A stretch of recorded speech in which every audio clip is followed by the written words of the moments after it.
श्री रविंद्र सिंह भाटी। धन्यवाद सभापति महोदय। आज के विधेयक पर राजस्थान भू राजस्व विधेयक 2025 पे आपने मुझे बोलने का मौका दिया।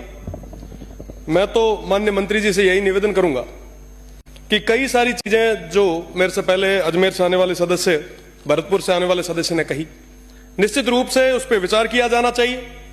हमारे किसान भाई और तमाम वो लोग, उनके हितों के साथ, उनके अधिकारों के साथ कोई खिलवाड़ नहीं हो, इस पे पूरा ध्यान देना बहुत ज्यादा जरूरी है। और साथ ही साथ एक बहुत बड़ी समस्या पश्चिमी राजस्थान की मैं आपके संज्ञान में लाना चाहूंगा।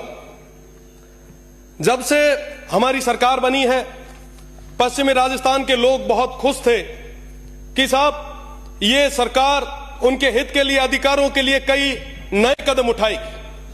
पर मुझे कहते हुए बड़ा दुख है कि वो तमाम चीजें, तमाम आशाएं, तमाम इरादों पे कहीं ना कहीं पानी फिरता दिख रहा है।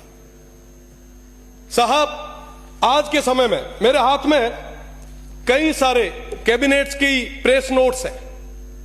लगभग हर कैबिनेट के प्रेस नोट के अंदर एक ही चीज लिखी हुई आ रही है, land allotment, land allotment, land allotment और लैंड अलॉटमेंट। और साहब, पूरे पश्चिमी राजस्थान की जमीनों को उन अंग्रेजों के समान मल्टीनेशनल कंपनी जो आई है, उनके चरणों में आपने सुपुर्द कर दी।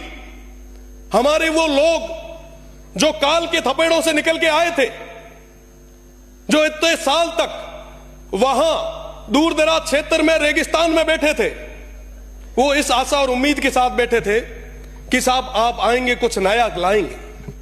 कैबिनेट्स की मीटिंग में उनके लिए कई सारे नए सौगात, नई स्कीम्स, नए डेवलपमेंट प्लान्स लाएंगे।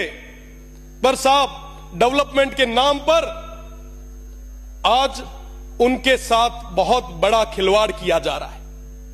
आखिर गुनहगार कौन है? ये जमीनें किसकी है? किस शर्त पे दी जा रही है?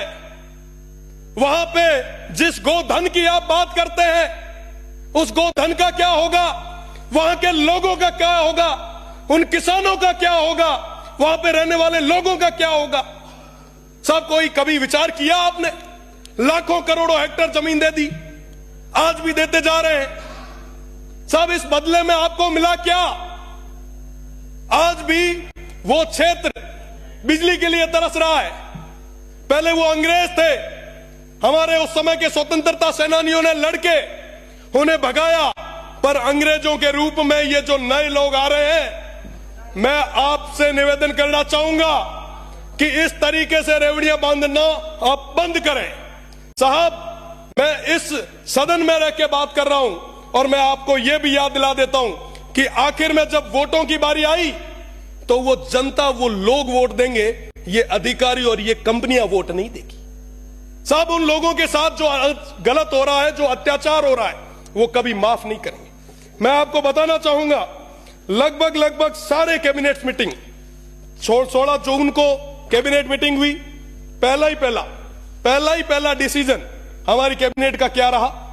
यहां पे कई सारे माननीय सदस्य भी विराजे हैं, वरिष्ठ, आप पढ़े, आप देखें, हमारे दुख को आप समझे, हमारी पीड़ा को समझे। और हम ये इसलिए कह रहे हैं क्योंकि आने वाली पीढ़ी आपसे और हमसे पूछेगी कि साहब ये जब रेगिस्तान खत्म हो रहा था, ये वन्य संपदा खत्म हो रही थी, तो उस समय आप क्या कर रहे थे? साहब, भगवान के लिए ही सही, पर उन लोगों के साथ जो कहीं ना कहीं अनपढ़ रहे, इस तरीके का अत्याचार आप ना करें।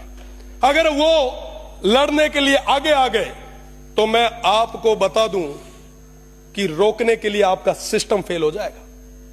वो मजबूत लोग हैं जो 75 और 61, 65 और 71 की लड़ाइयों में जिन्होंने अपने सिर दिए, उनको हल्के में ना आंकें, उनके साथ इस तरीके का अत्याचार ना करें। उनकी जमीनों को कौड़ियों के दाम पर आप मल्टीनेशनल कंपनियों के चरणों में न दें। मेरा पुनः आप सभी से निवेदन कि आप उनकी पीड़ा को समझते हुए ये जो अनैतिक ढंग से जो लैंड अलॉटमेंट हो रहे हैं, इसको पूर्ण तरीके से आप बंद करें, उन सीमांत के लोगों के साथ न्याय करें। बहुत बहुत धन्यवाद। जय हिंद, जय भारत।